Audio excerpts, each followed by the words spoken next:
યાત્રાધામ પાવાગઢ મંદિરે દર્શન અને આરતીના સમયમાં ફેરફાર કરવામાં આવ્યો છે। ચૈત્રી નવરાત્રીમાં મંદિરના સમયમાં ફેરફાર કરવામાં આવ્યો તો એકમ, આઠમ, નોમ અને પૂનમે સવારે 4 વાગે મંદિર ખુલશે। અન્ય દિવસોમાં મંદિરના દ્વાર સવારે 5 વાગે ખોલવામાં આવશે। રાત્રે 8 વાગે પછી મંદિરના કપાટ બંધ થશે।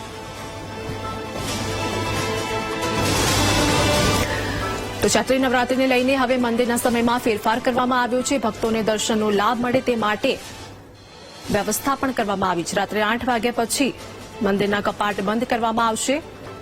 જેમાં વાત કરીએ કે ચૈત્ર નવરાત્રીનો પ્રારંભ થશે, જેમાં 8મા નોરતે સવારે 4 વાગે મંદિર ખુલશે અને રાત્રે 8 વાગે મંદિર બંધ થશે। 9મા નોરતે સવારે 4 વાગે મંદિર ખુલશે અને રાત્રે 8 વાગે મંદિર બંધ થશે। તો બીજા, ત્રીજા, ચોથા અને 5મા નોરતે સવારે 5 વાગે મંદિર ખુલશે।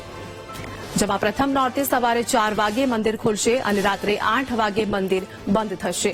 8મા નોરતે સવારે 4 વાગે મંદિર ખુલશે અને રાત્રે 8 વાગે મંદિર બંધ થશે। 9મા નોરતે સવારે 4 વાગે મંદિર ખુલશે અને રાત્રે 8 વાગે મંદિર બંધ થશે। તો બીજા, ત્રીજા, ચોથા અને 5મા નોરતે સવારે 5 વાગે મંદિર ખુલશે।